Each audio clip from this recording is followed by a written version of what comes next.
at hindi mainitin ang iyong ulo? Alam mo rin ba ang batas hinggil sa pag-iingat ng baril o firearms? Kung hindi, a responsible gun owner? Are you a responsible gun owner? Are you a responsible gun owner? Are you a responsible gun owner? Are you a responsible gun owner? Are you a responsible gun owner? The PNP Civil Security Group would like to advise all firearms holders to renew their license to own and possess firearms and firearms registration within 6 months before its expiry date.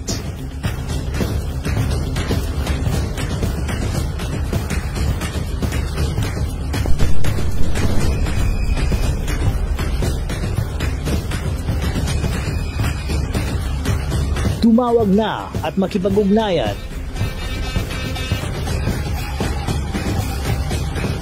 Be a responsible gun owner. One Gun Pilipinas ang sagot, mga katropa at kagangers. Tayo ituturo sa inyo ng One Gun Pilipinas o OGP ang lahat ng legal na paraan at proseso upang ikaw ay maging isang responsableng gun owners.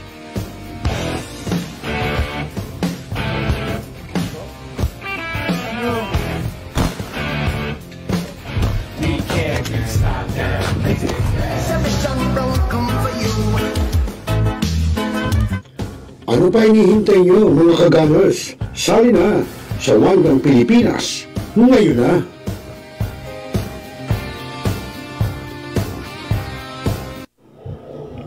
Responsable ka bang gun owner? At mahaba ba ang iyong pasensya? At hindi ba initin ang iyong ulo? Alam mo rin ba ang batas hinggil sa pag-iingat ng baril o firearms? Kung hindi, a responsible gun owner? Are you a responsible gun owner? Are you a responsible gun owner? Are you a responsible gun owner? Are you a responsible gun owner? Are you a responsible gun owner? The PNP Civil Security Group would like to advise all firearms holders to renew their license to own and possess firearms and firearms registration within 6 months before its expiry date.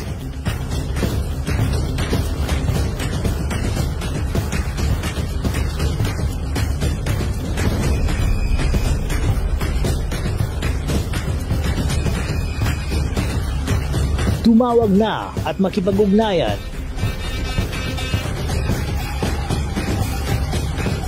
Be a responsible gun owner. One Gun Pilipinas ang sagot, mga katropa at kagangers. Tayo ituturo sa inyo ng One Gun Pilipinas o OGP ang lahat ng legal na paraan at proseso upang ikaw ay maging isang responsableng gun owners.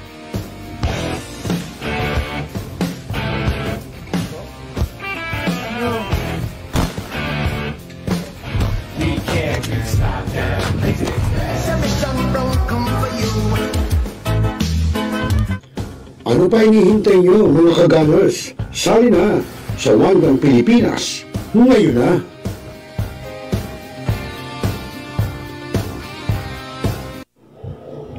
Responsable ka bang gun owner? At mahaba ba ang iyong pasensya? At hindi ba initin ang iyong ulo? Alam mo rin ba ang batas hinggil sa pag-iingat ng baril o firearms? Kung hindi, a responsible gun owner? Are you a responsible gun owner? Ngayon, just to continue, Mr. Clyde Teves, the person named in the search warrant was not around during the implementation of the search. Talakaya. Representative. Opinion.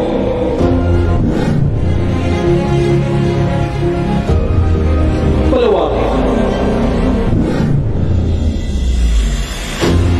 Aksyonan. Kasama 0 dito na sa Yung Millennial 9 TV.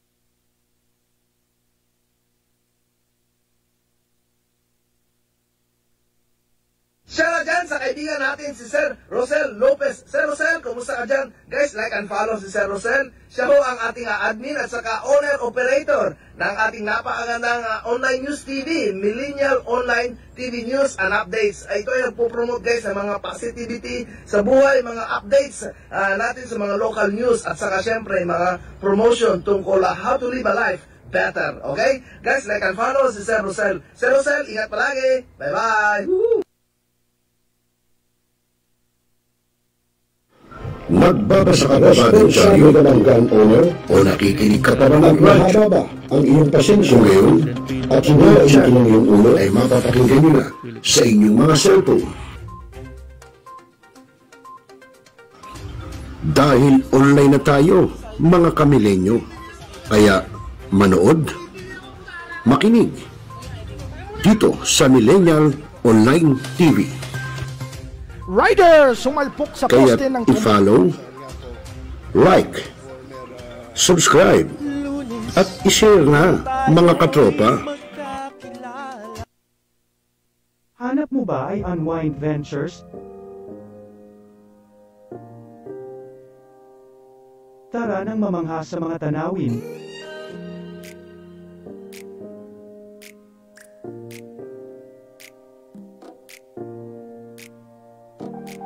Ano man ang iyong travel goals?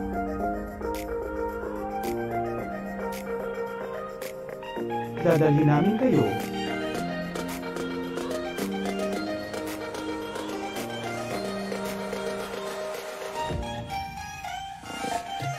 Sa Unwind Ventures at saya.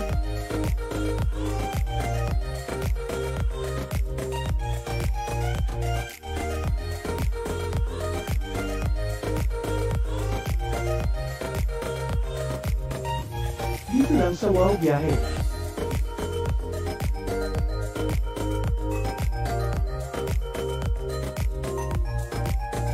Kaya wow, di ba? Abangan dito lang sa Millennial Online TV.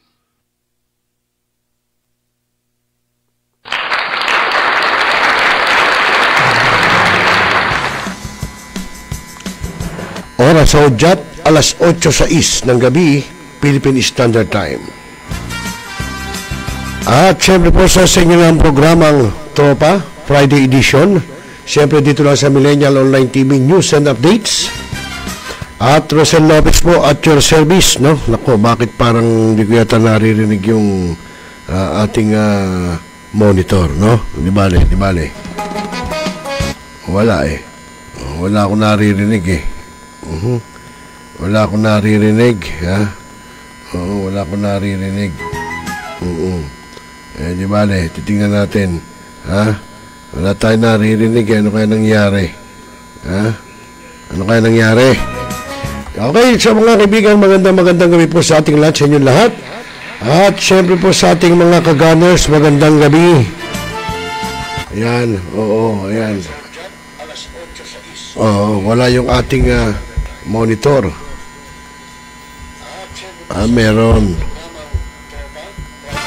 Meron, kaso nga lang, medyo mahina, no? Medyo mahina yung ating monitor. At ba't kaya? Hindi natin alam. Anyway, at magandang gabi, no, sa ating technical engineer, si Mr. J. Welcome sa programang Tropa, Mr. J. Kamusta ang schooling? Oo, parang mahina yung ating ibale, pero baka ano lang yan. Sa adjustment lang. Okay, sa mga kaibigan, ngayon po ay araw ng Biyernes, ika-22 po ng buwan ng Agosto, taong 2025. Nako, malapit na talaga, Agosto na ang kasunod. Aba, paano ba ang gagawin natin, no? Oo, parang hindi ko naririnig eh. Oo, di ba, okay lang, at least pero naririnig natin dito, kaso medyo mahina lang sa ating, mahina lang. O, di ba, malalaman natin yan.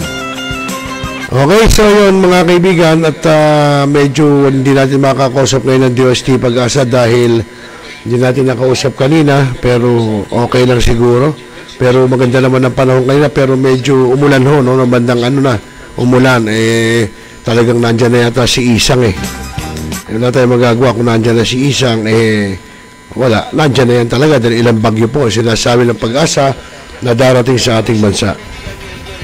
Okay, so yun mga kaibigan, at ngayong gabi ay tutungay natin sa inyo po yung ginawang pagdinig ng Kongreso dyan po sa deliberasyon ng budget po, no, para sa mga lokal na pamahalaan at iba sa kailang gobyerno. Alamin natin, magkano ba dapat ang budget? Dahil kita nyo sa kabila na nagbibigay po ng budget ang ating gobyerno sa mga lokal, sa mga sangay ng gobyerno. Pero ano nangyari? Katulad dyan sa flood control. Kanina lang, parang may nakita ko, no? Ang lakas ng ulan, doon po sa may Senado, ako, napakalalim mo ng tubig sa Senate. Diba?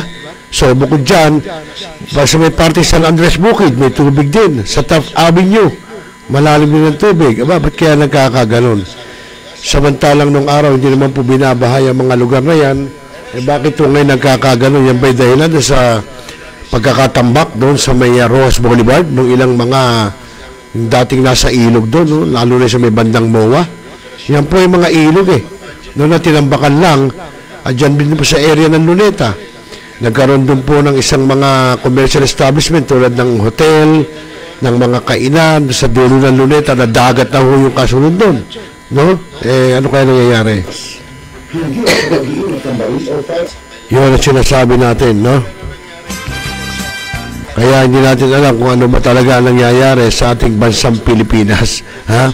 Dahil po yung mga nangyayari na yan, ewan natin kung bakit, no? Ba't ba ayaw mo mag-ano nito, mag-connect? Ba't ba nangyayari? Yun. Parang wala, di ba? Oo, ewan ka ang nangyayari. Okay, bueno mga kaibigan. At huwag na natin patagalin. Ito ngayon na natin kaagad yung ginagawang pagdinig ng Kongreso. Diyan po sa deliberasyon ng pondo o budget ng bawat lokal na pamahalaan. No? Kayo, pwede kayo magkomento. Makatarungan ba na dapat yun na ibigay na budget sa isang lokal na pamahalaan? At ang tanong, yung ba'y na ibibigay o na nagagamit, no? Doon sa mga dapat niyang kaukulan. No? Alamin natin. No? Narito po mga kaibigan. Full of gratitude for the privilege of gathering together. We seek your anointing hand for wisdom, guidance, and support as we begin another journey of legislative tasks in the 20th Congress. May we be united in our efforts to serve the common good, setting aside personal ambitions and working together for the betterment of all citizens. We humbly ask for your divine presence to help us serve with integrity as we carry our duties. Grant us clarity of mind and unity of purpose. Lord, we invite your wisdom to guide our decisions, aligning them with your perfect will. Let your peace, which surpasses all understanding, roll in our hearts.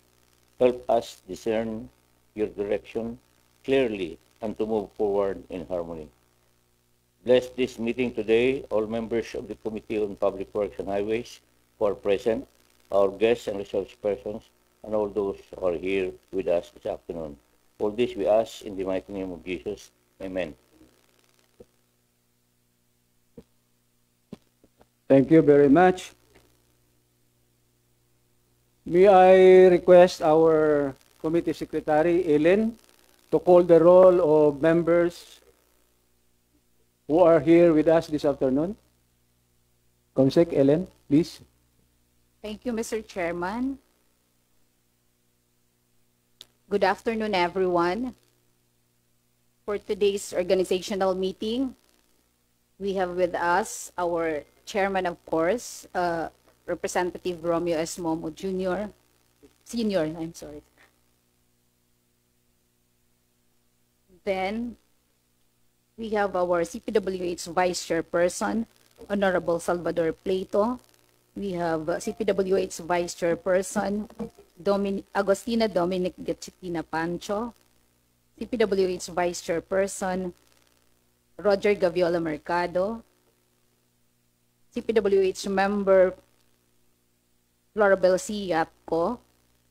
CPWH Member, Carmelo Lasatin Jr., CPWH member Benjamin Agarao Jr., CPWH member Noel Bong Rivera, CPWH Vice Chairperson Munar Arbison, CPWH member Lumayag Isidro, CPWH Vice Chairperson Lionel Seniza, CPWH member Gerardo Jerryboy Espina, CPWH Vice Chairperson Dale Corvera, CPWH member Celso Rehencia, CPWH member Gerald Cloyd Alexis Galang, CPWH Vice Chairperson Ferdinand Beltran, CPWH Vice Chairperson Jesus Jess Marquez, CPWH member Julio Cesar Vergara.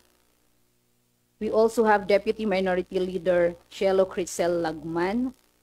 And joining us also is Representative Leandro Ligarda Leviste. That will be all for now, Mr. Chairman. We have a total of 21.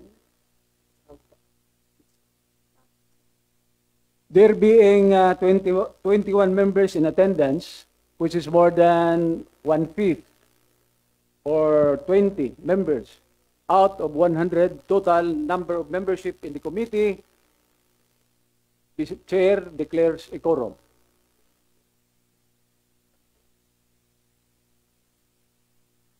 Magandang hapon sa ating lahat.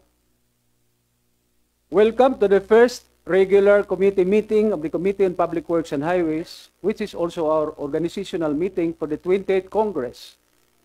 Under the House rules, the Committee on Public Works and Highways shall have general jurisdiction over all matters directly and principally relating to the planning, construction, maintenance, improvement, and repair of public infrastructure, inclusive of buildings, highways, bridges, roads, parks, drainage, and most importantly, the most controversial one, flood control, water utilities, and utilization of waters of the public domain.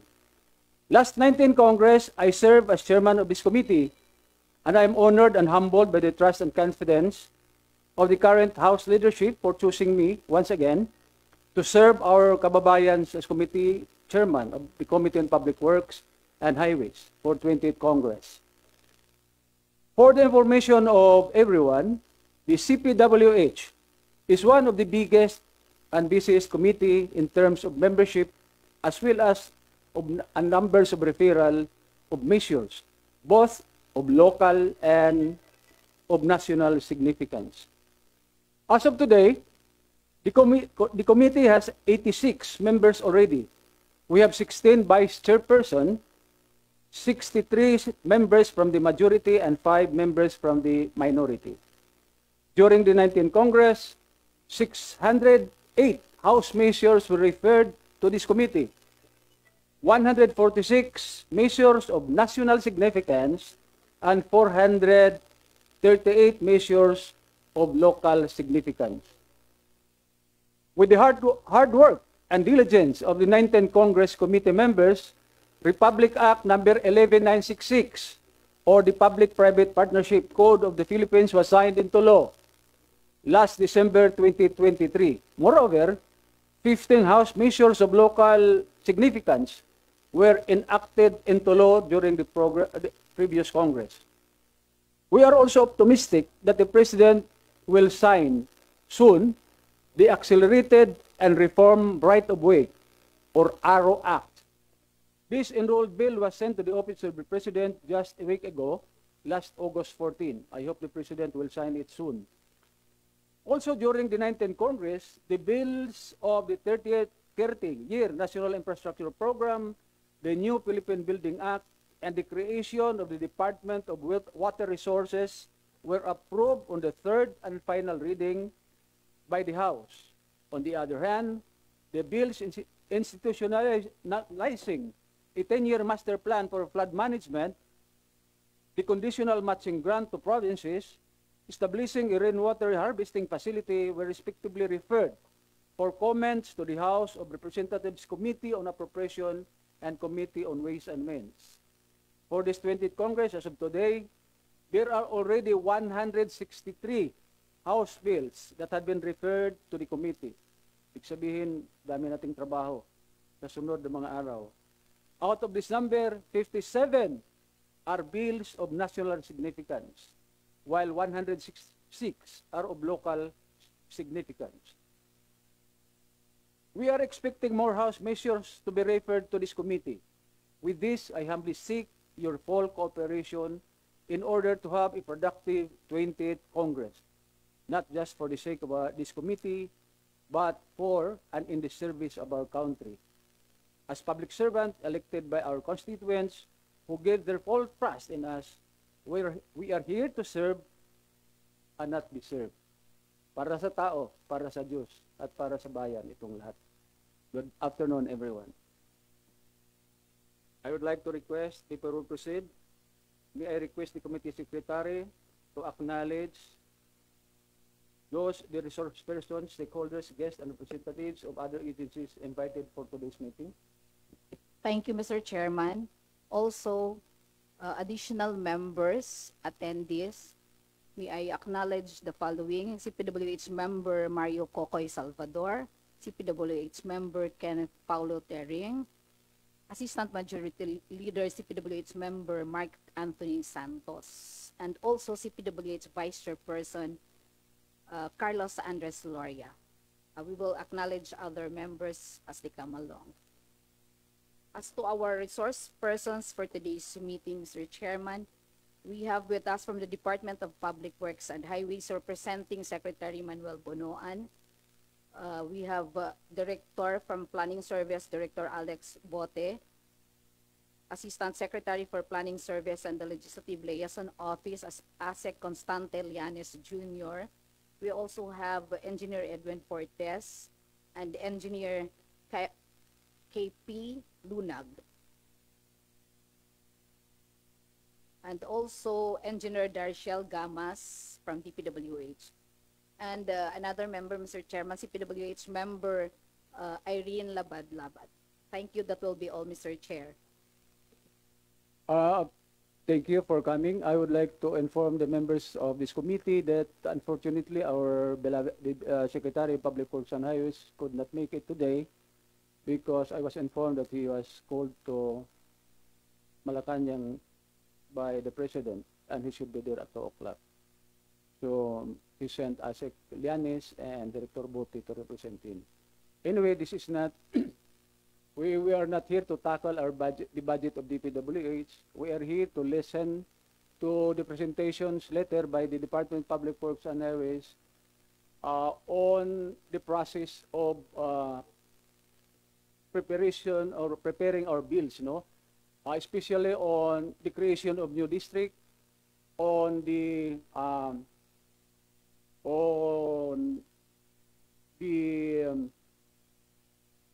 renaming of roads as well as conversion of local roads to national highways. We will be informed by the Department of Public Works and Highways on what are the necessary requirements for as attachment to this proposed bill so that it can pass through our committee and also on the upper house. So I would like, Comsec. Thank you, Mr. Chairman. We would also like to acknowledge the presence of supervising history researcher Maria Luisa M. Valerio from the National Historical Commission of the Philippines, representing Chairperson Honorable Regalado Trota Jose Jr. And also, Mr. Chairman, we have additional members, Deputy Speaker Yevgeny Vincenti Imano, and also CPWH member Kenneth Gatchalian. That will be all for now, Mr. Chair. Thank you. Thank you, Comsec. We also invited representative from the National Historical Commission of the Philippines because we need them, their inputs, or especially if we wanted to rename our roads, renaming of buildings, they will tell us what are the necessary requirements before we compile our own bills. So at this juncture, I would like to request the Department of Public Works and Highways for a briefing. Please proceed. Who will present? Director Alex Botter from Director Alex Botti, you are recognized. Thank you very much, Honorable Chair and members of the Congress, honorable members of the Congress. Magandang hapon po sa inyong lahat. On behalf of our good Secretary, Manuel Bunuan, I'm Director Alex Botter from the Planning Service of DPWH to present the inputs that will come from our agency, one of the line agencies of the government. We're very thankful that we are here and responding on your invite to clarify and made a briefing in connection with the request as per stated of the letter of the Honorable Chairman. Thank you. Can we start? Yeah. Please continue with the slide, please.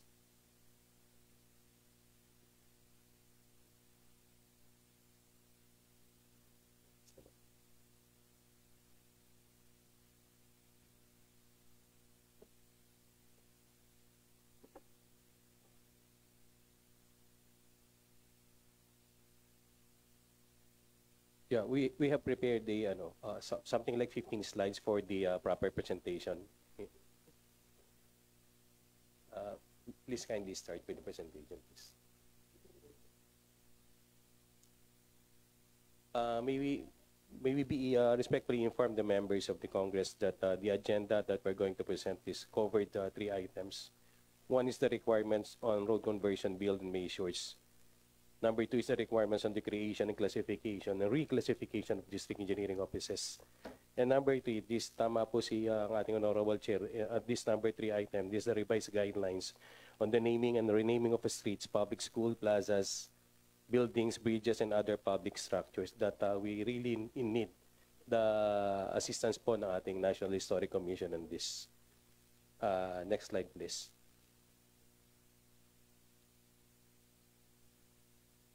Yeah, with regards to the requirement on road conversion and builds and measures, next slide, please.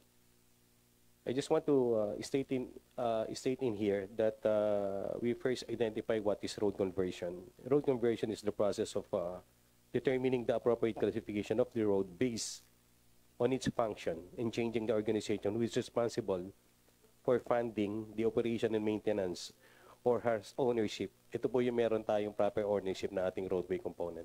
Next slide, please.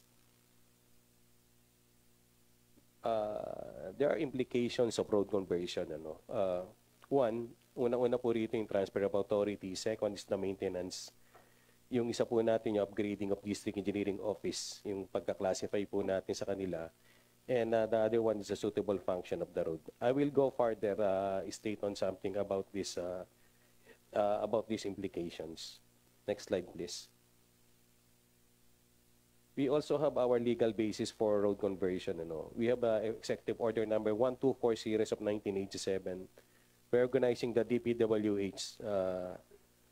This mandates the DPWH to classify roads and highways into national, regional, provincial, city, municipal, and barangay roads, and to provide and authorize the conversion of roads and highways from one category to another. Actually, majority of our experience here in classifying is from local to national po, for your information, honorable sirs and ma'ams. Pero kumisan po may naka-encounter din po tayong conversions na nangyayari po from national.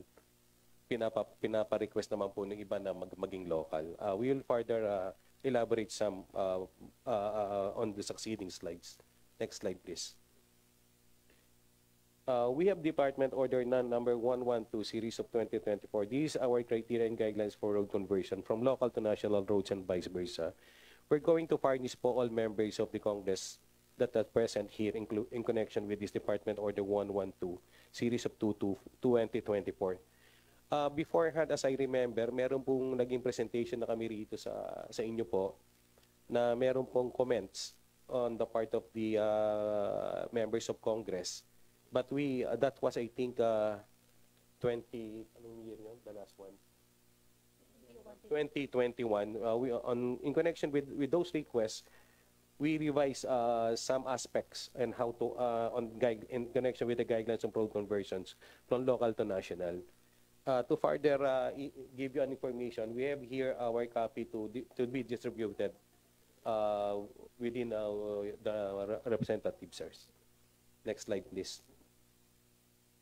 And in the functional classification of roads, ito po yung sinasabi natin kanina. Ang roads po natin na nakadivide po ito ng, as you see in the presentation, national roads, local roads, and other roads. Ang national roads po natin covers the primary roads, secondary roads, and tertiary roads. And local roads are the following: the provincial roads, municipal and city roads, and barangay roads. Yung other roads natin fall onto expressways. Baka po ma-confuse tayo. There are two types of expressways po kasi. One type is, ito po yung tinatawag nating toll expressway. Sample of such are the Cavite-Laguna Expressway, yung ating South Luzon Expressway, North Luzon Expressway, and others. Meron din po tayong tinatawag na non-toll expressway. We define that as expressways again. Pag medyo mahaba na po yung linkages niya, we have the Camarines-Sur Expressway, which is yet a non-toll expressway. Other expressway that we do have now na non-toll, yung pong ating CLEX, yung ating yung ating Central Luzon Link Expressway Project. The Central Luzon Link Expressway Project is the beginning is on the Tarlac onward to Cabanatuan. But the department is now inclined to lengthen such papunta po sana ng San Jose in the northern part of Nueva Ecija. Yun po yung para what we're looking into in this is make it a hybrid one. We're on the process of studying kung po pwede po siyang maging hybrid na maging toll expressways po. Kasi we all know pag hybrid, we're going to adopt the process of public-private partnership. Means that we do not anymore need a fund that will come from our regular GAA, but the investment will come from the private entity or the private sector in order to have this be done. Next slide, please. Yeah, in a matter of functional classification po, as what we stated here, we have the national secondary and tertiary, Mr. Chair. Next slide. Next slide, please. Yeah, in the national primary road, ang sinasabi po natin dito, meron siyang contiguous length of significant road section extending linearly without any breaks or forks that connect major cities. Now, actually, we're looking forward on having such na mga 200,000 in population, comprising the main trunk line or the backbone of the national road system. Next slide, please. Next slide, please. Next slide, medyo maliit po kasi yan. In the second one is the national secondary roads. We define this as the directly connect cities to national primary roads except in the metropolitan areas po. We have 10 types of such, and we're going to discuss each one by one. Pero bibilisan na lang po natin. Next slide, please. We have the national secondary roads. Ito nga po yung directly connect major roads to national roads. And next slide, meron din po tayong type na yung directly connect major airports to national roads. Next slide. And the other one, yung mga secondary roads po natin, ito naman po yung nagko-connect na accredited primary tourism enterprises to national roads. And we another have one type of national secondary roads na nagko-connect naman po ng cities natin. But this will not include categories of major cities. Next slide, please. Yeah, good. There is another one, the 2.7, that directly connect major national government infrastructure to national roads. This will also be classified as national secondary roads. Again, another one, the roads that would connect or fill the gap between adjoining national secondary roads protruding to form a continuous national secondary road network. And yung sa islands po with at least two population center greater than 25,000, having roads which run either linearly or completely around the island from intermodal transportation point of the initial population growth center to the next population growth center. Classified din po siya na secondary. And the last one are is the bypass or diversion roads. Yung po yung may affirmative and definitive study na po natin. Ito po yung mga diversions natin na nagagawa at pag ito po nagkaroon na tayo ng transfers, definitely po most of these diversions run through some local and with the combination of private acquisition of right of way in order for us to construct. Pag nailipat na po sa atin yan at naging na-transfer na po under the government of the Philippines ownership, that's the time that we have a chance for us to consider as national secondary roads. Let's jump to the national tertiary roads. Yeah, national tertiary roads are, ito po yung other existing roads natin, ano? They're the DPWH which perform local in function. Ito rin po yung roads that would connect or fill the gap between adjoining national tertiary roads to form a continuous national tertiary road network po. Next slide, please. Siguro to give you further information about the methods of road conversion, may I ask permission from the good chairman for this our section chief to provide information in connection with the methods of road conversion, sir. Thank you, Mr. The methods. Please proceed. You're Thank you. recognized.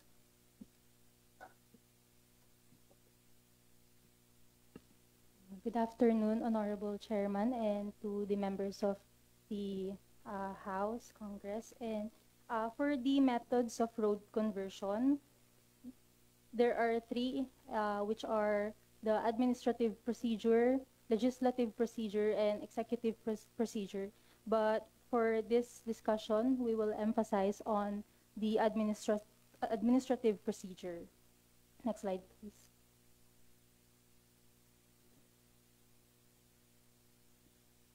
There are 4 key steps on the administrative procedure, such as number 1 is the submission of proposal documents, the evaluation, the submission of technical documents, and the issuance of a department order. Next slide, please. For the submission of proposal documents, the proponents should submit any of the following.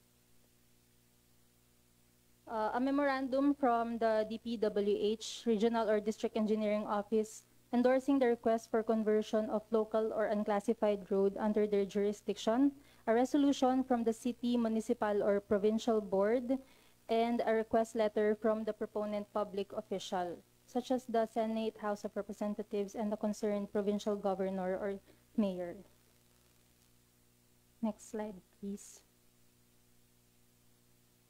Upon submission of the proposal documents, the supplementary proposal documents includes maps and other pertinent supplemental documents such as project profile and other similar documents.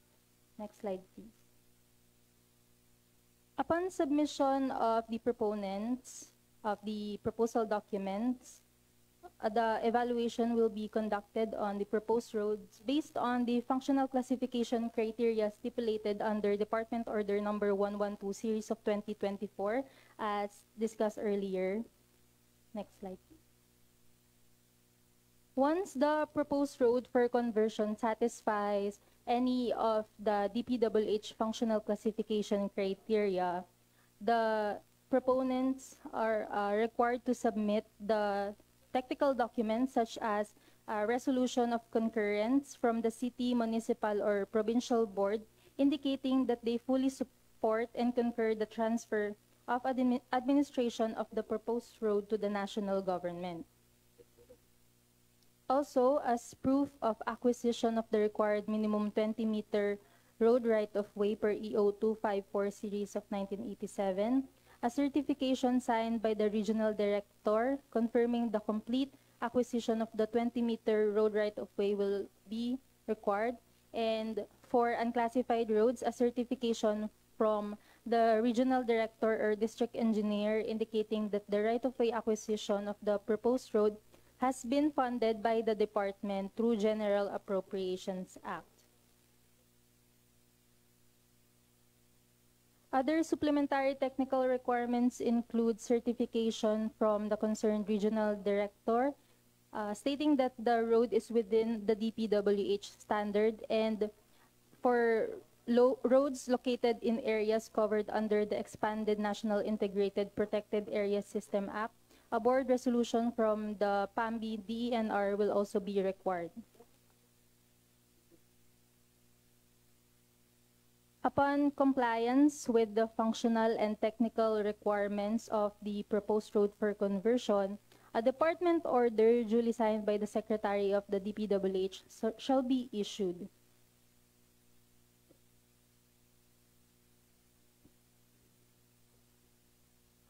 For the Agenda 2, named requirements on the creation or reclassification of district engineering offices, the legal basis for the creation of DEO is stipulated under Section 6C of EO number 124 series of 1987. And to further strengthen this mandate, the department has issued Department Order number 110 series of 2016, which provides parameters for the creation and classification or reclassification of DEOs that will handle the administration, planning, design, construction, and maintenance of public works or facilities within the district.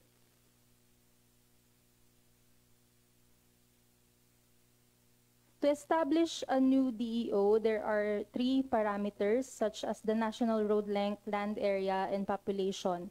The minimum required national road length is 100 kilometers, and the minimum land area required is 100 square kilometers, and the minimum population required is 250 inhabitants.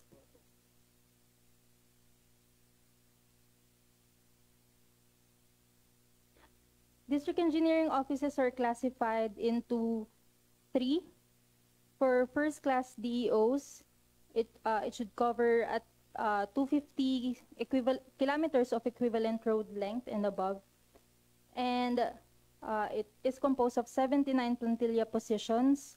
For second-class DEOs, an equivalent of 100 up to less than 250 kilometers of equivalent road length is required. And for third-class DEOs, less than 100 kilometers of equivalent road length.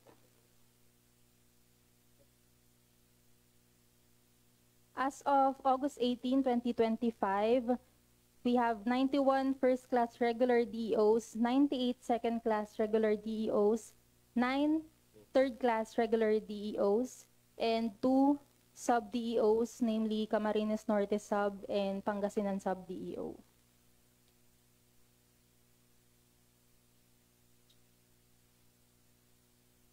For the Agenda 3, it is, next slide please. It is advised that the National Historical Commission of the Philippines be consulted on this matter, as we believe that the evaluation and recommendation is within their purview. Nevertheless, to ensure the continuity of the national road network, the department recommends that the road sections forming a continuous alignment and traversing 2 or more jurisdictions should share the same road name. Thank you very much.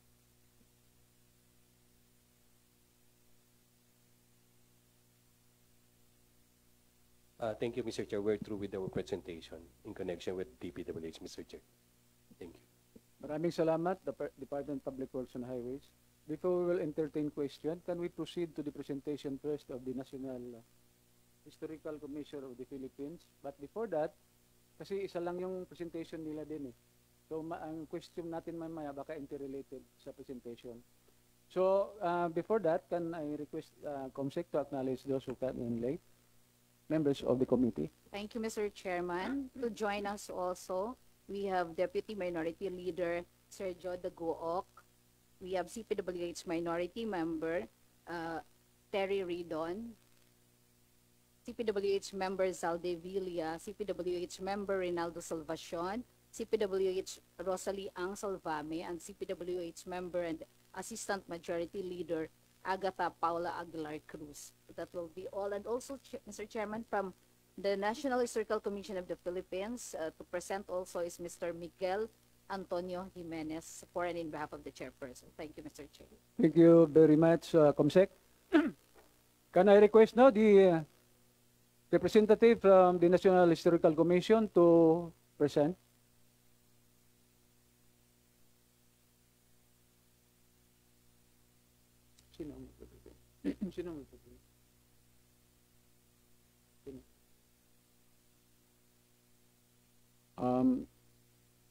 Architect Luisa Valerio, you are now recognized. You have the floor. Mr. Chairman, in addition also, we have Deputy Majority Leader, CPWH Vice Chairperson, Alisa Micaela Mica Gonzalez. Thank you, Mr. Chair.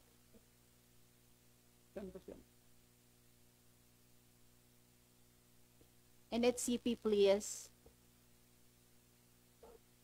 Andyan po, Chairman. Ms. Valerio and Mr. Jimenez from NHCP.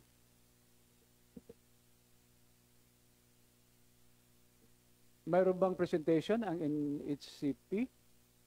Mayroon. Okay.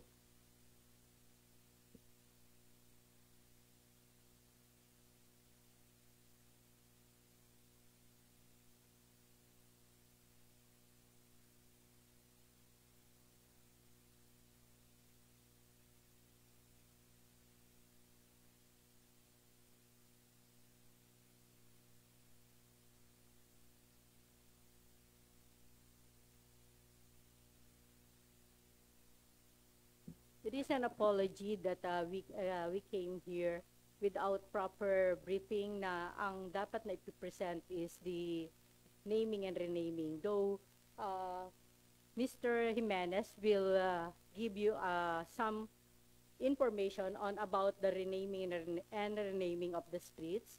And for me, I will discuss what are the projects na nakakaapekto, no? It is, kasi ano po, ang pagkakamali lang, it should be the other division. But to inform you on what is the mandate of the NHCP, let me, please allow me to present the mandate of the National Historical Commission and the role of the Commission on the implementation of projects related to DPWH projects. Please proceed. Thank you.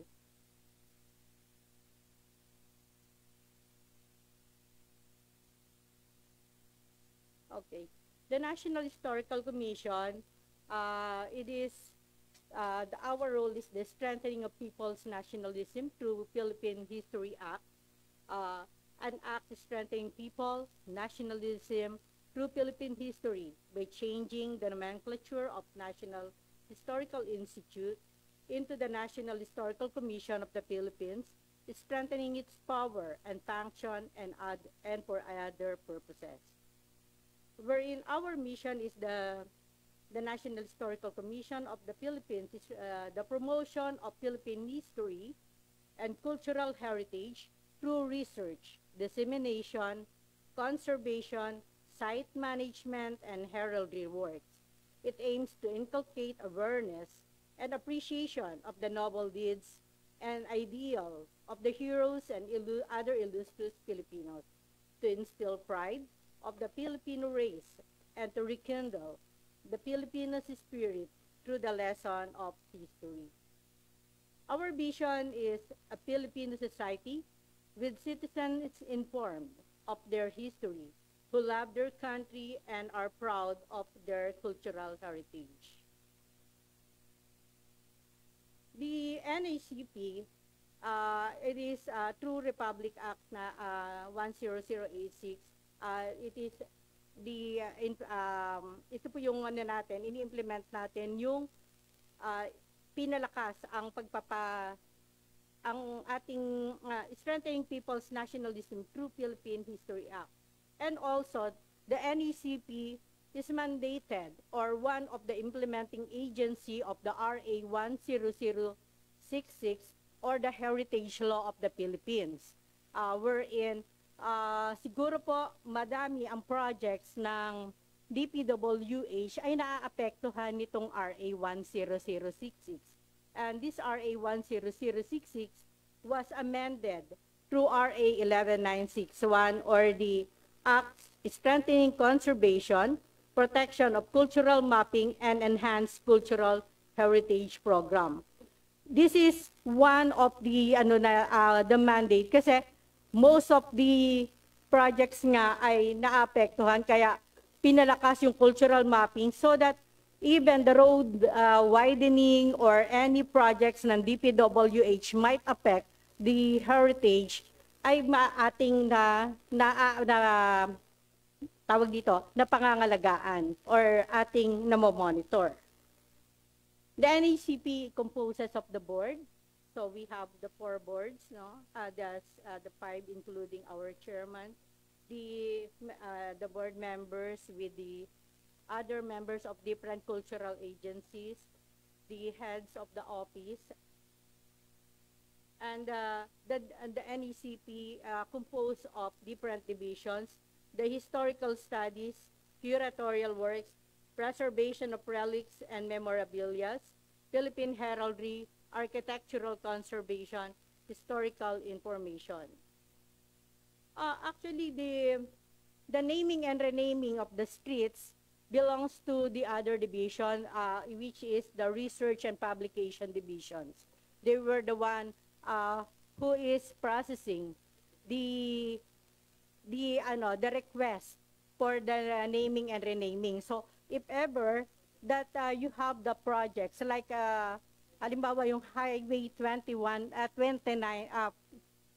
Highway 45, it became EDSA.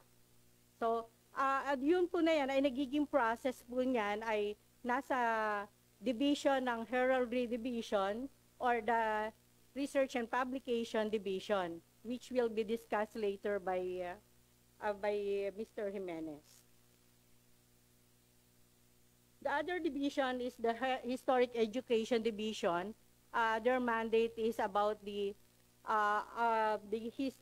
operation of the museums, the conduct of national observance and milestone commemorations, the capacity building training for external partners, conduct of special and public programs, and the local historical committee network. So ito po yung mga activities ng division ng HSED. While the materials research and conservation division, this division is ang concerns nila is conservation of historical objects and materials. So kung may mga antiques tayo or any na nakuha nyo sa site na dapat isaayos or the monuments, if there were monuments dun sa highway na dapat pangalagaan, it is under the MRCD or the Material Research and Conservation is giving assistance. Halimbawa, ang pagsasaayos ng monumento ni Dr. Jose Rizal, ni Bonifacio sa sa monumento, ito po ay isa sa kanilang mga layunin. Also, we were also conducting the material characterization of the structure. Halimbawa po, ang mga proyekto ng DPWH such as yung pag nag-road widening, may mga tinatamang mga old bridges or mga maliliit na cantileria, no? So may mga ganun po. This division is the one na nag-i-establish ng material so that in the implementation of work, we can assure that the materials being used is compatible to the old material and also the methodology of conservation. And our division where I belong, it is the Historic Preservation Division. We were the one expert in the, we have survey and documentation of historic sites and structures where we were the one tapped normally by the DPWH on the establishing of the affected bridges or the roads be affected or the towns na magkakaroon ng road widening at maapektuhan yung ating mga heritage sites.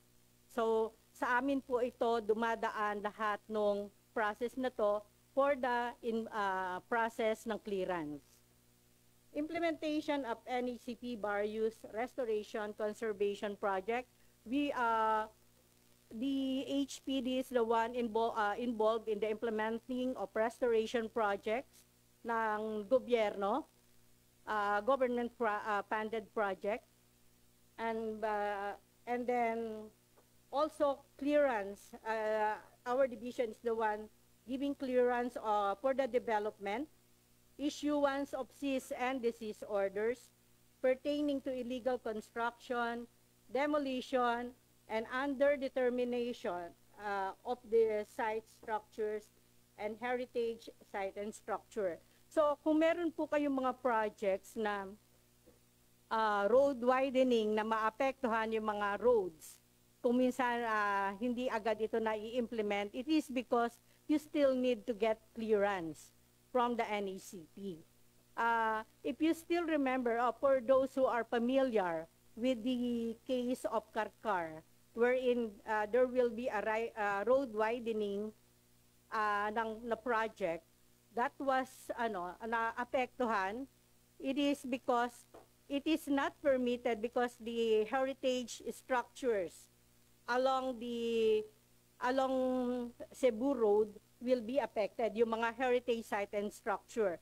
That's why the NACP recommended to have a diversion road so as to protect the heritage site and structures within the area. Also, kung mapapansin po natin, tinatanong madalas, sino si NCCA at si NACP? The NCCA, they were the one na may mandate, sa kanila po yung batas ng RA 10066, where all of us ay implementer of this RA. And then pinakas po ito ng RA 11961 na i-devolve naman sa mga local government para na sa ganon ay mapalakas ang cultural mapping. What is the role of cultural mapping in heritage preservation? It is for us to establish which structures be affected by all the with all developments, whether it is being implemented by the private or ng DPWH. In support nung time po ni Secretary Mark Villar, this memorandum was issued, the strict preservation and conservation of national cultural heritage, wherein sinasabi po dito that for this purpose, all building official, project engineers and implementing offices are directed to consult and coordinate with the NCCA and national cultural agencies prior to issuance of permit, certificates for any purpose, construction, renovation, or any fitting or demolition activities that may affect the integrity of historical and cultural sites or any adjoining historical or cultural sites. So, ito po ay hindi lamang sa preservation, kung hindi even sa mga OBO na official of the building officials wherein they were the one issuing the demolition permit. So, no demolition permit na pwedeng i-issue kaagad unless mayroon ng clearance from the National Historical Commission. And another, so strict preservation and conservation of national cultural heritage, that is the circular 2 of the circular DP of the National Building Code. So, also, meron din po kasi tayo na, although meron ng mga batas na ganito, nagiging problema pa rin natin, bakit hindi na i-implement mabuti? Maybe, there were some other problems ng paano nga ba tayong mag-proper collaboration between the DPWH and National Historical? So, we attended this forum, though it is not properly cleared to us, we're not properly briefed that it is for the naming and renaming, but we were looking forward that with this committee, a strong collaboration between the National Historical Commission and the National and the DPWH could be strengthened para po dun sa harmonious project natin, not only the preservation but to balance conservation, development, and heritage conservation and urban development. Thank you. Maraming salamat. Pwede ba yung sa conversion ay ito renaming, naming and renaming of may magpresenta? For the naming and renaming, at least to give you some background, it is almost the same kasi dun sa pag-identify namin ng classification. So Mr. Jimenez will be the one to proceed to discuss on that. Mr. Jimenez, you have the floor. Okay. Please proceed. Good afternoon, Mr. Chair. So when it comes to renaming of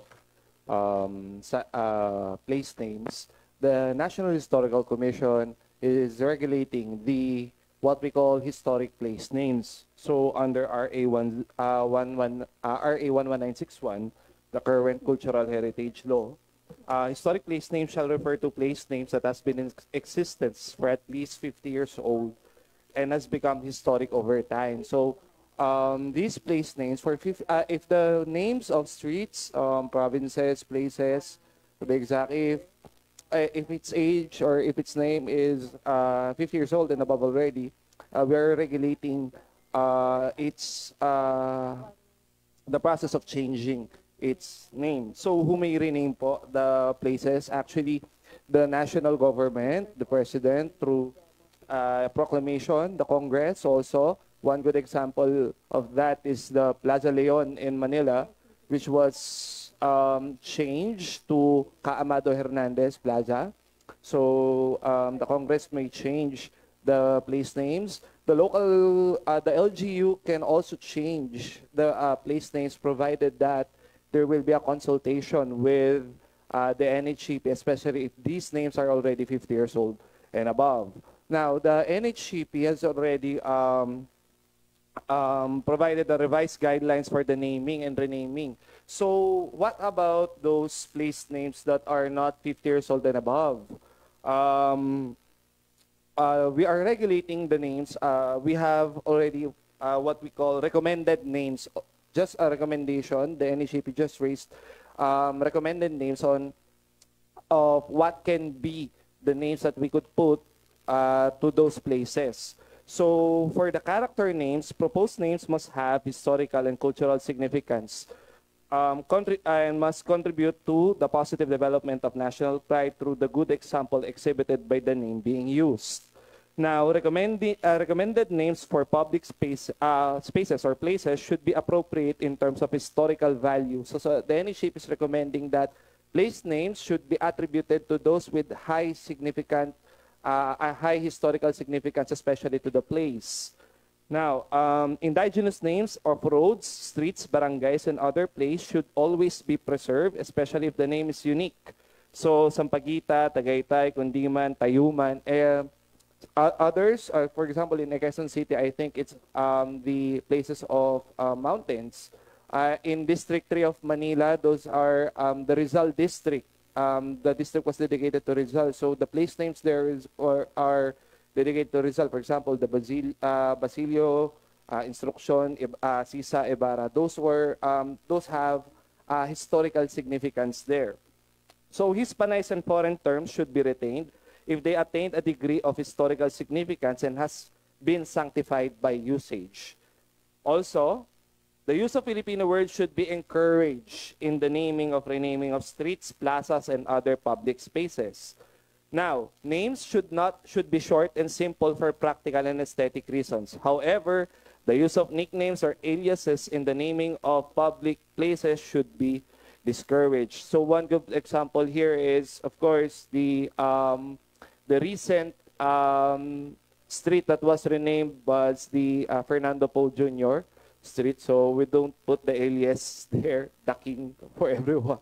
So that's one example there. And another thing, another street I think that was renamed last time through a law was the Miriam Defensor Santiago law, or the avenue, which was previously the Agham Road. Now, the use of names which are complicated and confusing shall be discouraged in cases where the name and initials are the same with other prominent personages. The full name of the person intended to be honored should be specified. Now, Another thing that should be that the NH chief is recommending is that we don't rename spaces, public spaces, to a living person, and at the same time to those persons who died just 10 years before his death, or his or her death, the person's death, because again, we are the reason why the cultural agencies are recommending that we wait for at least 10 years to 50 years upon the person's death for the place to be named after him or her, is because we are trying to check the significance of the person. Because in our case, values judgment, values assessment, historical significance could be measured if the person's legacy is preserved over time. So 10 years is the baseline for the naming of places. Now, for historical events, sites, and structures, that is 50 years. So those are the things that should be considered when we are renaming public spaces or structures. But we are recommending that if the Congress would like to remain a street or a place according to to another person or a historic person, there should be a consultation with the NHAP prior to the passage of the law. So I think if there, I would be happy if there would be any questions or concerns regarding for this. Thank you very much. We'll now proceed to the questions. I will call on first. Before that, I would like to acknowledge those who came in late. Thank you, Mr. Chairman. We would also like to acknowledge PWH member Roy Gonzalez and CPWH member J.C. Raman Nava. And also, Mr. Chairman, with all due respect to Ma'am Valerio and Mr. Jimenez, please inform po yung office nyo, and we emailed last August 14. That's why when she repeatedly said that hindi po sila informed, we have an email po to prove that. We sent you po the invites. Thank you very much, Mr. Chair. If you can submit your presentation letter to the committee, so we can distribute it also to the members of the committee. I will now proceed to the questions. I would like to first call on Honorable Mark Anthony Santos. Thank you, Mr. Chair. Good afternoon po. First of all, Mr. Chair, I would like to thank you and the Committee on Public Works and the Committee on Public Accounts. Honorable Ridon was here earlier ago. Mukhang nagbunga po yung ating committee hearing at briefing. Ako po ay nasampulan. No? Ako po ang kauna-unahan sa Metro Manila na nireshuffle ang district engineer. Kaya nagpapasalamat po ako sa inyo at sana po maayos na namin. Good luck to my classmate, Honorable Kenneth Gatchalian. Mukhang doon nilipat sa kanya yung aking DE. So, anyway, Mr. Chair, ang tanong ko po, I have a text here from our Chief of Police po. It is regarding the conversion po of local to national roads. Tanong ko po, 2003, nung ginawa niyo po ang Daang Hari Road that connects Las Piñas, Muntinlupa, alam ni Chairman yan, alam ni Kong Pleito yan. Kinonect po ang Daang Hari Road, 2003, 2025 na po ngayon, hanggang Cavite na po yan, hanggang Imus na po yan. No? Eh, ang tanong ko po, na-convert na po ba ito from local to national road? Director Bote. Our Chief in Statistics Division will reply on such, Honorable Chair. Yes, please. Good afternoon, Your Honor. With regards to Daang Hari po, may portion po na convert na po. May portion na na-convert, Mr. Chair. So ano yung portion na hindi na-convert, Mr. Chair? We're really sorry in connection with the proper response po. Pero we're going to submit to the committee po as soon as possible para po ma-define natin yung query po ni Honorable Chair. Mr. Chair, ako na po magsasabi sa kanila. Mukhang isang property na lang po, developer ang hindi nagdi-deed of donation doon. Alam nyo na kung sino yon. Ba't kayo tumatawa? Alam nyo kung sino. So, yun na lang ang kulang. Kasi po Mr. Chair, ito po text ng Chief of Police namin. Last July 26 at around 9:45 along Daang Hari Road, nagkaroon po ng vehicular accident. Dalawa po ang namatay. And nire-request niya po ito. Ito address po kay NCR RD, Gerard Opulencia, na yung pong problema ng Daang Hari Road. And I think yung presence po ng potholes doon, dilapidated manholes, installation of enforcement reflective sign. Ano po ito? Priority po sana natin ito. Are you listening, DPWH? Sir, yes, sir. Papakinggan niyo po ako? Yes, sir. Opo. Kasi kung resolution lang po ng City Council, nakagawa na po ako nun. Nakagawa. Kailangan pa ba akong gumawa sa Kongreso ng resolution para, Mr. Chair? Can you answer, Director Buti? Yes, sir. We're going to give more and big importance on doon po sa sinasabi ng Honorable Congressman, sir. At pagbalik po namin ng Wisina, we'll tackle and have a meeting about this in order to settle the issue in connection with such, Mr. Chair. Mr. Chair, naniniwala naman po ako sa kanila ngayon kasi inaksyon na yung mga... Mr. Chair, maraming salamat po. At sana buhay po. Alam niyo po, may anak pa ng isang senador na na-aksidente din dito po before. Kaya hindi ko po alam kung sino nagme-maintain ngayon po nung Daang Hari Road. At delikado po talaga. Kaya ako po nananawagan na sa inyo. Mag-aantabay po kami dito. At siguro bago na yung district engineer namin doon. Kaya mas mabilis na ang aksyon na gagawin, Mr. Chair. Maraming salamat and I'll be isa na lang po, follow up lang po, isa lang po to bago ako tumakbo. Sumulat po ako kay RD, baka andito yung opisina ni Secretary. Sumulat po ako kay RD, may nilipat po kayong pondo na 450 million pesos from the district to the regional office. Opo. Ito po ay wala pong konsultasyon sa amin. Bigla-bigla na lang po. Pagkatapos ko po manalo, nilipat niyo po yung pondo. Parang, bakit pa ganun? Di yata normal yun. Bigla na lang ako nanalo, biglang nilipat ang pondo. So, ang tanong ko po, ano na nangyari sa pondo?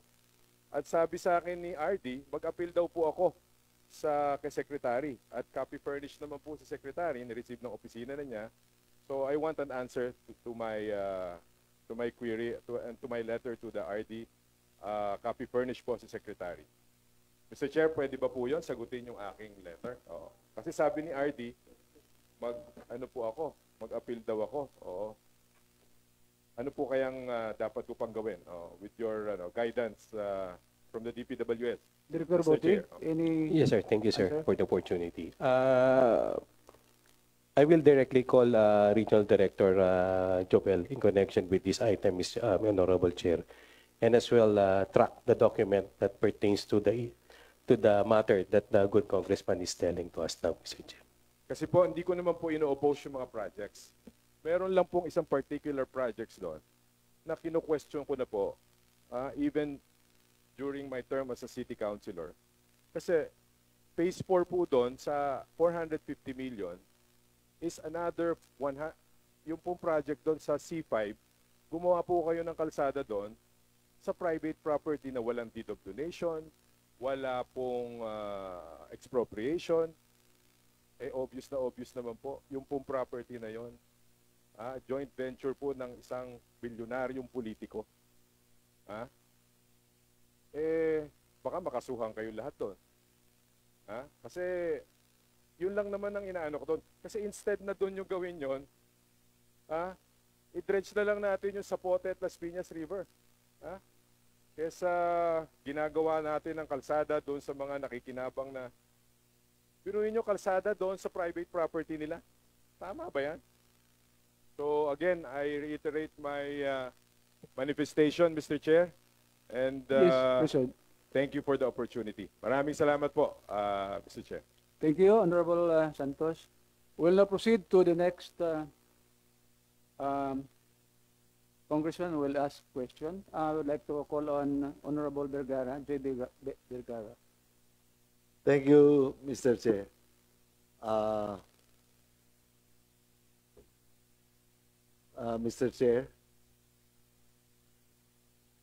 Mr. Chair,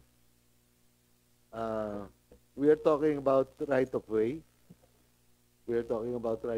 I asked Engineer Bote earlier. Kasi po, palagay ko po, Mr. Chair, medyo yung 20-meter right of way ng Pilipinas ay kulang na. Or standard ho kasi natin yon, marami pong pagpapabaya na nangyari sa buong Pilipinas po na makikita nyo, pinabayaan po ng local government unit, basta may yung public works and highways papayag at hindi pa gagamitin, hindi pa lalaparan yung mismong karsada, kumipot po ng kumipot. And then, sinabi po, Mr. Chair, yung Central Luzon Link Expressway na pupunta sa San Jose, and I come from the 3rd District of Nueva Ecija, Mr. Chair, at if you will allow me, I have some updated video of SEALEX para lang ho makita. Yes, please proceed with your presentation. Come on, Francis. Let's be brief. Kasi ako po'y sususugan ko po kung gusto po nyo talaga nung public works na palaparin na po natin. Ang aking ama po ay sinabi sa akin, yung malayo ngayon, malapit bukas. Yung malayo ngayon, malapit bukas. Ako po ay gumawa sa siyudad ng Cabanatuan ng 42 kilometros na umiikot na daan. At ang aking right of way ay 32 meters. Ngayon po, ang nangyari ho, sa Central Luzon Link Expressway, hindi na po siya yung interchange sa Cabanatuan ay binago po nila dahil ho masyado nang makitid yung Maharlika Highway.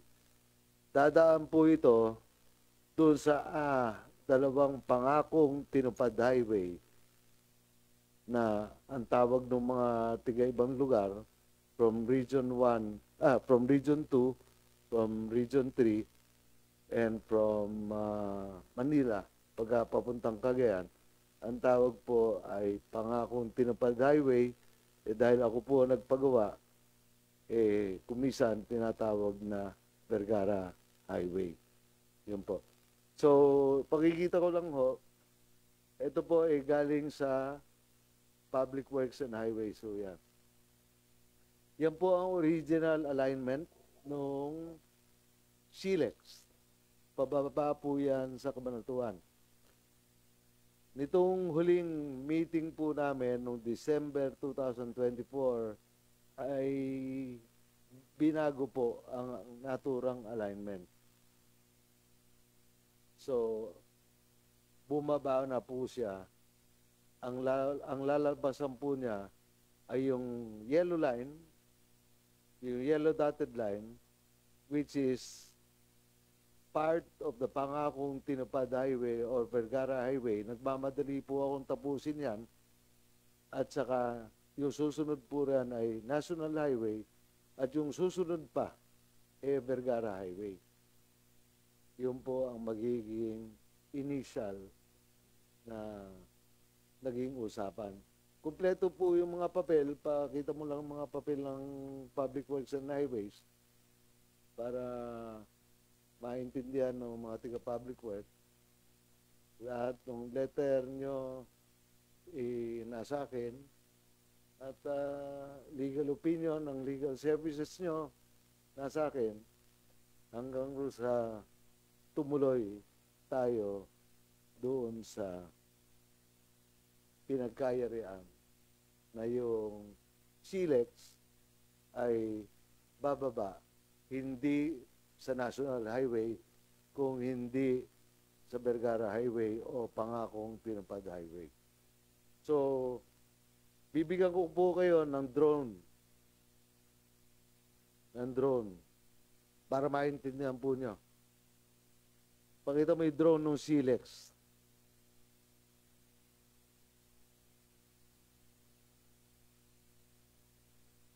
Latest drone of SILEX.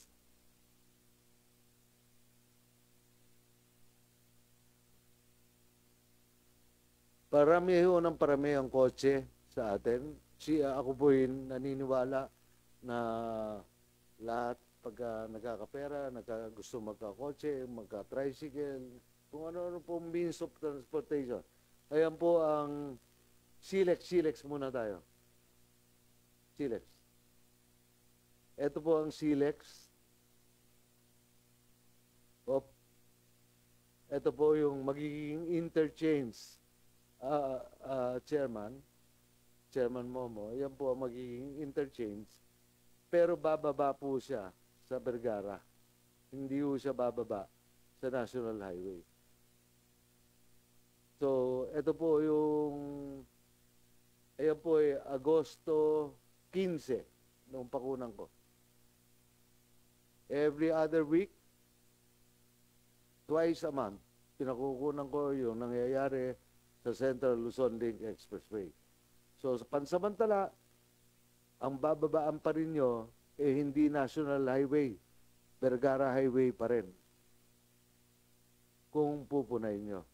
Dahil ang Vergara Highway ngayon, with 32 meters, ang lapad na po, Mr. Chair, ay 6 na lanes na. So, 8 lanes po yan eh. So, pakita mo nga, Francis, yung Vergara Highway. Ayan po yung Vergara Highway. Ayan po SILEX, oh. Ang Vergara Highway po ay locally funded.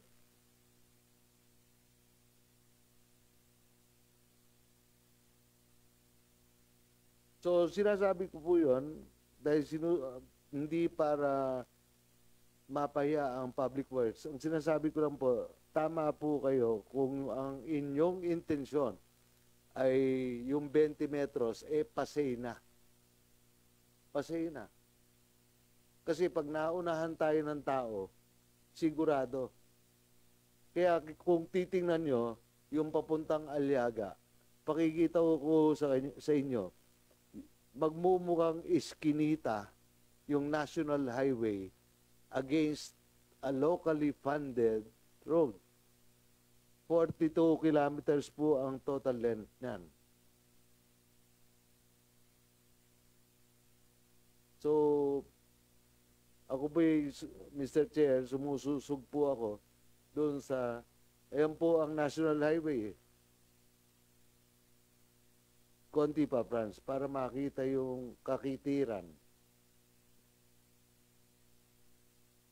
So sa ngayon, ang alam ko, ang disenyo po nyo ay 38 meters per ton. Pagka tulay, 38 tonelada ang kapasidad. At pagka local road o ay national road ay 41 toneladas. So yun po ay isang malaking problema pa na dapat i-address ng Public Works and Highways.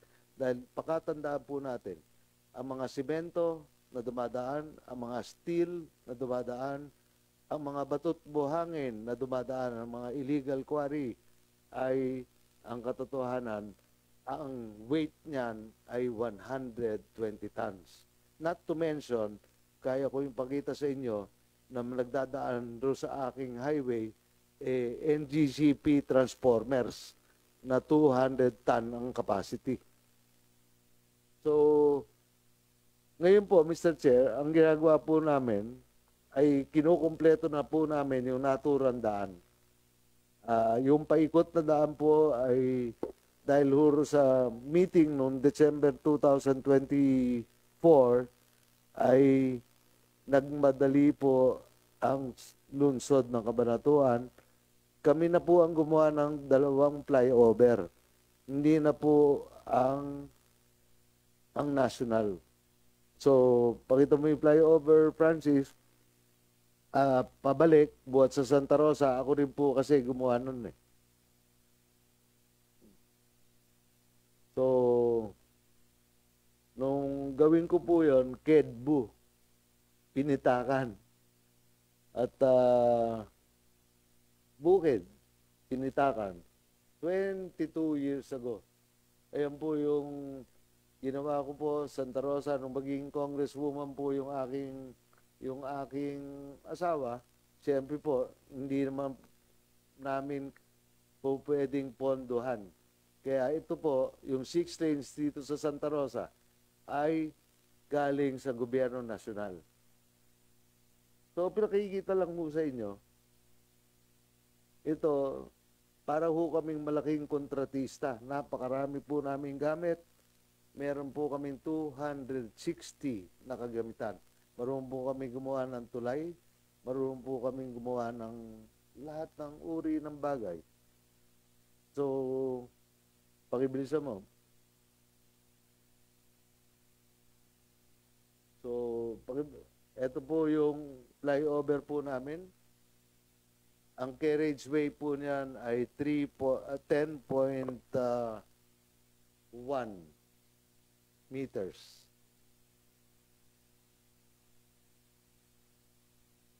So, pinakikita ko lang ho na nagmamadali po ang Cabanatuan kasi kailangan na maganda po ang receipt pagka ho yung nag-PPP kayo so sa SILEX, bababa po kayo kaagad sa amin.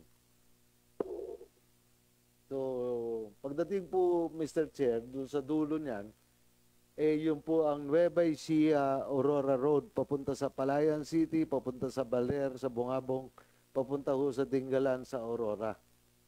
Ngayon po, yung dulo niyan, may flyover na rin pong ginagawa. Pakibilis.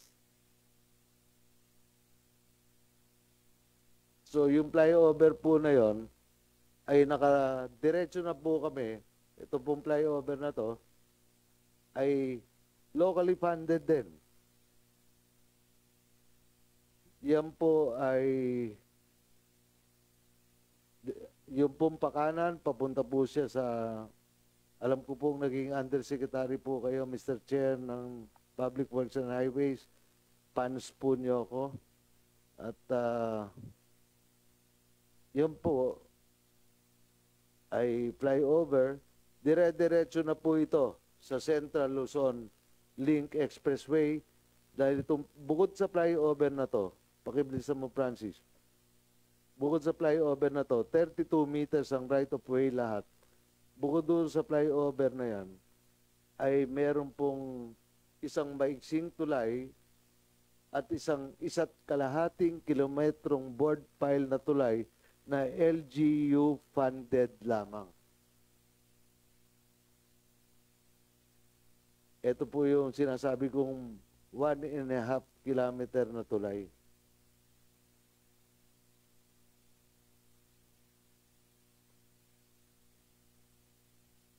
Pagka natapos po yung tulay na yon, kasi ang right of way nga namin lahat, 32 meters. Pagka natapos po yung tulay na yan, dire-diretso na po kayo, makikinabang yung Natividad, makikinabang yung Talavera. Pag dumiretso po kayo na, may tulay na naman po kami. Pagdating uro sa dulo ng tulay na yan, yung NIA po, pinayagan po kami gumawa ng 8 lane doon sa main irrigation canal. Ayan po ang NIA, Main Irrigation Canal. At kung pupunayin nyo, ayun po yung Iglesia ni Cristo. Yun po ang dulo ng Central Luzon Link Expressway. Dahil iginayak na po namin para sa ikabubuti at makatulong naman po ang kabanatuan sa gobyerno nasyonal. So rito po may sapang maliit. Meron rin po kaming 8 lane na tulay na ginagawa. Na lahat na yan matatapos po ngayong taon na to.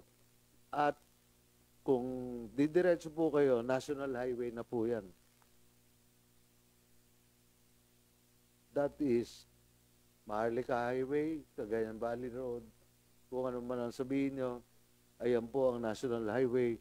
Nabayaran na rin ng lungsod ng Kabanatuan yung mga bahay na yan para dumiretso sa Felipe Vergara Highway. So, kung ang inyo pong intensyon ay talagang yung 20 meters ay palaparin, ako po isa po ako, Mr. Chair, sa kasama po niyo kung yun po ay talaga kung kailangan talaga. Kailangan ng Pilipinas na ganun po ang klase mga dam. Maraming salamat po. Maraming salamat, Honorable Vergara. Actually, ngayon ko lang nakita ang isang local government units na nakagawa ng ganong kalaki. That's the first time. I know this was done when Honorable Vergara was still the mayor of Cabanatuan. Yes. 1998 po, pwede ko pong pakita sa inyo yung matandang video. No, napakahirap po talaga. Siguro next nating meeting, Congressman, ipapakita natin. We'll be closing at it's about 1 hour na lang, matatapusin na natin ito, so we can attend this session, no? Next to ask question is Honorable Moner Arbison, please. Thank you, Mr. Chairman. This is in line with the AO 91 transferring Sulu from BARM to Region 9. So I just want to ask the DPWH if ano nang nangyari sa transition nyo, kung na i-turn over na ba yung 2 district namin sa Region 9 or still in the BARM? Director Bote.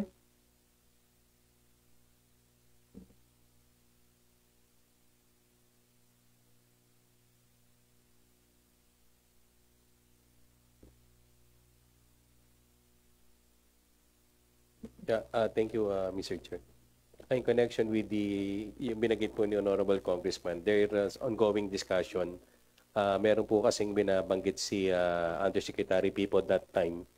But ngayon po si Undersecretary Canlas po. Pero binibigyan po ng priority ng department to settle such and everything. Pati po yung sa establishment ng district.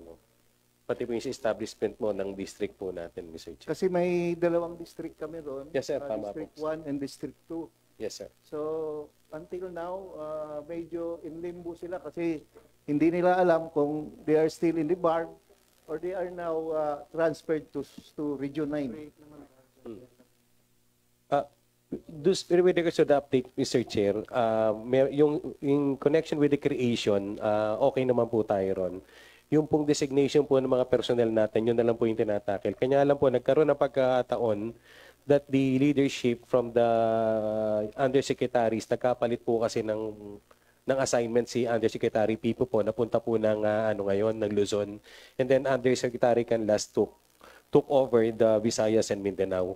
On that note, we're looking forward po na yung pinapatawag na po kasi kami from the Statistic Division ni Undersecretary Canlas to tackle this para po masettle nga po yung pag-assign ng mga personnel. Pero yung tungkol po sa establishment ng offices, medyo malinaw-linaw na po tayo. I think we're going to settle everything out within this month, Honorable Chair. Mr. Chairman, kung gano'n they will be asked to resign or they will be absorbed by the regional office?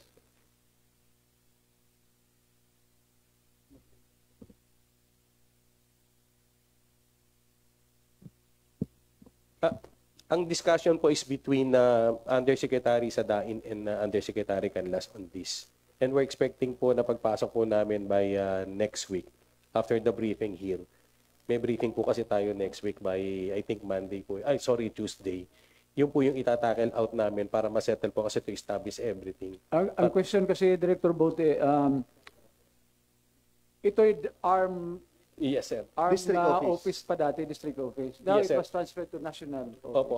Kanya nga po, even yung pag-construct meron po naka-schedule nga po construction ng opisina po ng DPWH doon, di po ba, Honorable Chair? Pati po yun, inaayos po namin lahat yung settlement ng issue na yun. Kailan na malaman ang final decision ng department? We're expecting within the month, Honorable Chair. We will I directly inform po the good congressman in connection with the development of this. Thank you for enlightening me. Yes, sir. We'll take note, Yung question ko lang, yung kasi in limbo ngayon yung tao, kung anong masasabi namin doon, are they going to be asked to resign or absorption? If they can possibly wait po sana even within the month of August, Mr. Chair, prior to instruction that will definitely will come from the department as an official position po ng departamento natin. But we are inclined to settle issues na wala na pong maging problema ito at the ground, Mr. Chair. Just give us up to within the month of August po, Mr. Chair. Kasi inclined na po talaga, lagi na po kami pinapatawag ni Yusek Tipo before, nagkaroon na po ng pagpalit ng leadership po yung ating operations.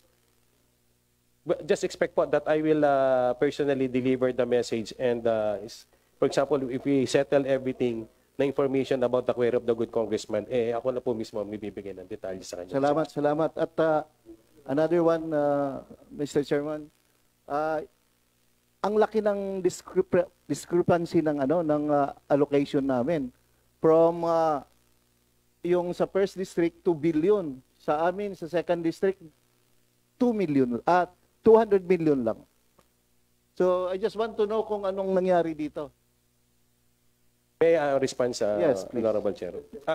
Baka po hindi nyo pa lang po nababrowse, sir, yung yung the whole picture po nung ang nakita lang po siguro nyo, those are the figures that are allowed for an errata approach na po pwede mong i-errata. Baka yun lang po yun. But the whole figure, alam ko po, Mr. Chair, is something like near 2 billion Something like 1.97 or 1.79 po, Mr. Chair. Para mapadali na lang siguro, can you prepare na lang listings of the both district, NAP of both district, District 1 and District 2, and please submit it to the Congressman. Yeah, and as far as, with your respect, Honorable Chair, as far as I remember, Honorable Chair, I already informed our regional director in connection with this funding figures, Mr. Chair.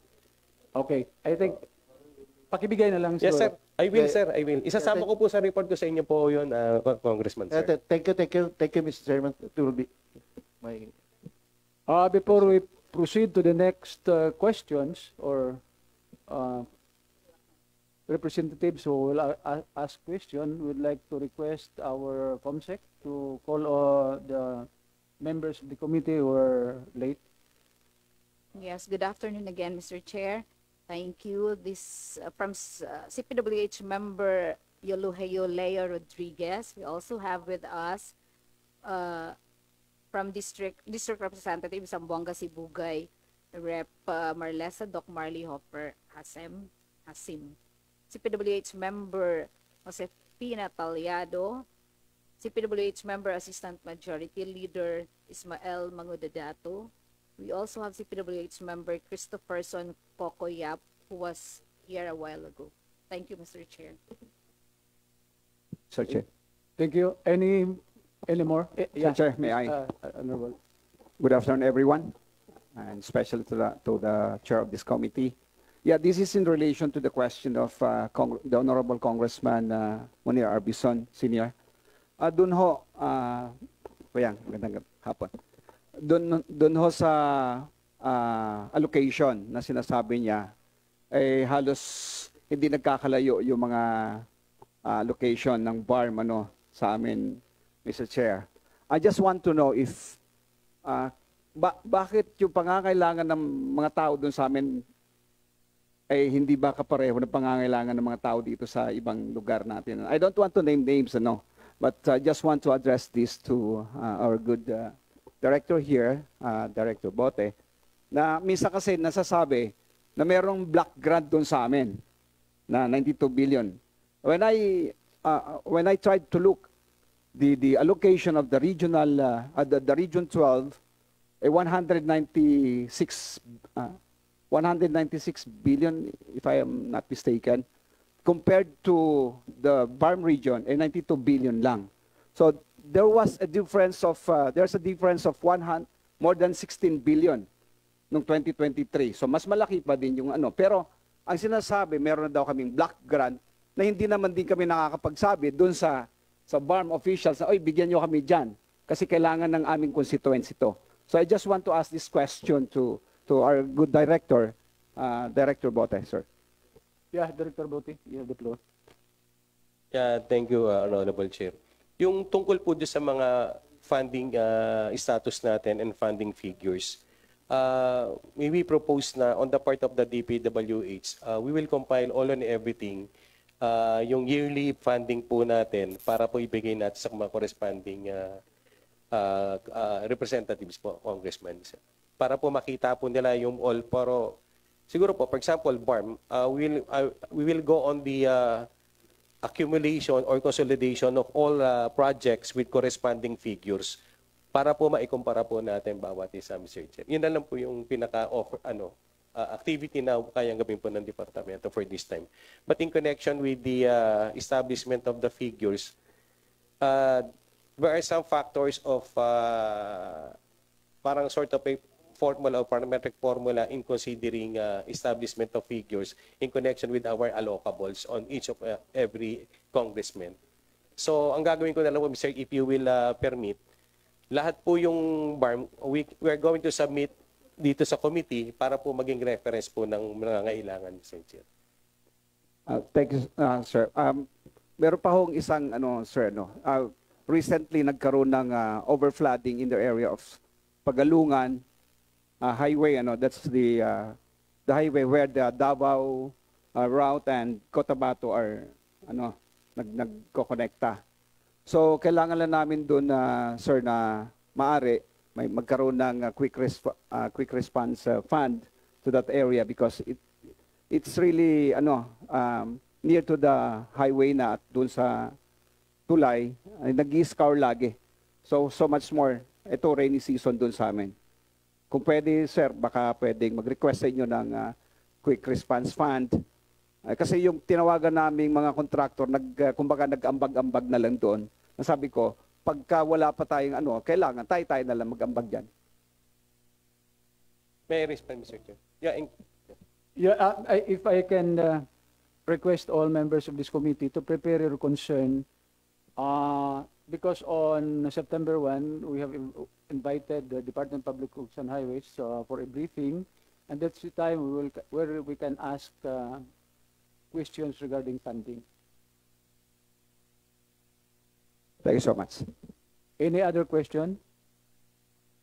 If none, then we will proceed to the next item in the agenda to this meeting, which is very important, and that is the approval of our committee's internal rules and procedure.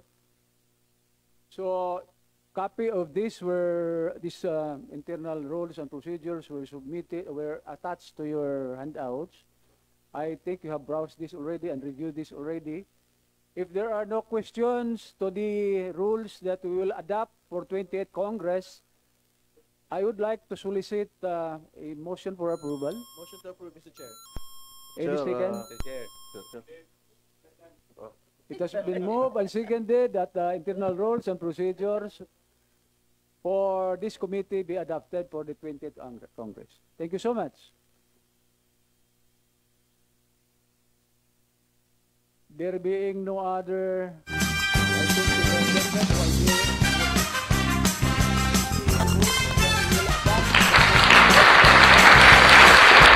Okay, so yun mga kaibigan, at napakinggan po natin, napanood yung ginawa pong pagdinig ng Kongreso tungkol dyan sa mga budget na yan, ano? Ako, sana naman itong ating mga kababayan, ng ating mga LGU, yung iba sa ngayon ng gobyerno, na naibigay po yung inyong budget, sana gamitin nyo naman sa dapat na pag-ukulan, no?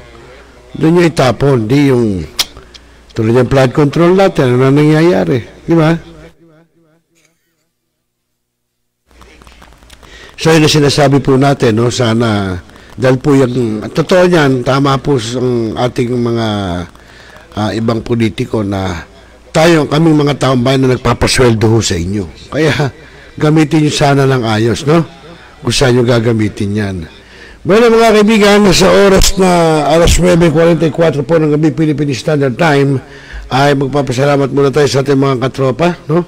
Yan, sila Kuya Teng Diaz, nanood, nakita ko. Si Kuya Elmer Reynoso, yan, good evening daw, sabi niya.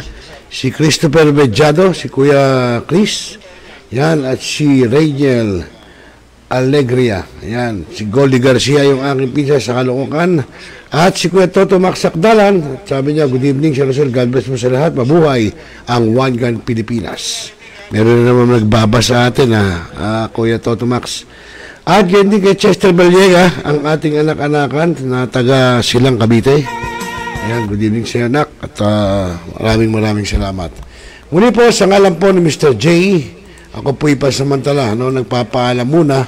At muli tayo siguro magbabalik muli bukas para sa ating Saturday edition ng ating programang Dalaw Barangay. Muli ako ng inyong lingkod, Rosel Lopez, nagsasabi magandang gabi Pilipinas at mapayapang magdamag. Magandang gabi po.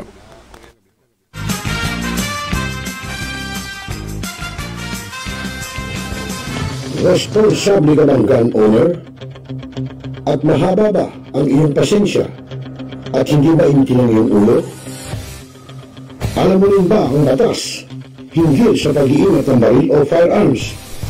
Kung hindi, a responsible gun owner? Are you a responsible gun owner? Are you a responsible gun owner? Are you a responsible gun owner? Are you a responsible gun owner? Are you a responsible gun owner?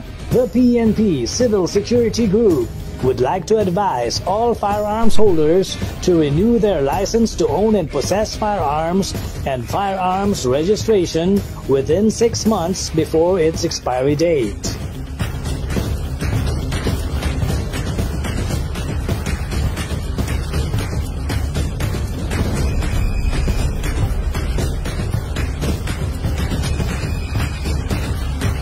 Tumawag na at makipag-ugnayan. Be a responsible gun owner. One Gun Pilipinas ang sagot, mga katropa at kaganos. Tayo ituturo sa inyo ng One Gun Pilipinas o OGP ang lahat ng legal na paraan at proseso upang ikaw ay maging isang responsableng gun owners.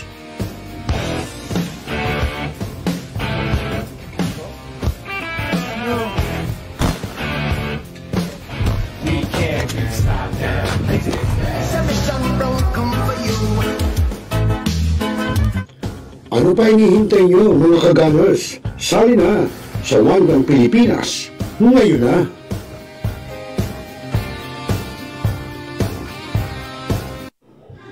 Barangay, pangunahing unit ng pamahalaan lokal kung saan dito pinag-uusapan ang bawat sigalot ng mga residente ng bawat barangay.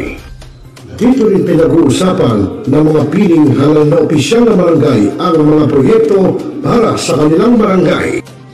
Kumustahin natin ang panunungkulan ni Kapitan dito sa Dalaw Barangay sa Millennial Online TV Worldwide, ang katropa ng bawat barangay. Ating tinatapos ang ating pagpupulong. Maraming salamat po sa inyong pagdalo at tapos na po ang ating session. Enjoy na po tayo. Now, if we are talakayin. Biggest destruction of dangerous drugs worth 1.2 Rebisahin, billion. opinyon, malawaking, aksyonan. Kasama si Rosel Lopez, ang inyong katropa sa pagbabalita. Dito lang sa Millennial Online TV. Tutok na mga katropa! Hi, this is Okang Hilary Gadon. Nananawagan ako sa ating mga katropa, no? At mga kaibigan, mga kababayan, na palaging tumutok sa Millennial Online TV. At yan ay pinangunahan at yan ay pinangangasiwaan ng aking kaibigan na si Rosel. At ang mga nanonood dyan ay hindi bobo! Pinaigting, pinalakas ang bagong news online TV ng bagong milenyo. Millennial Online TV, ang katropa mo sa pagbabalita.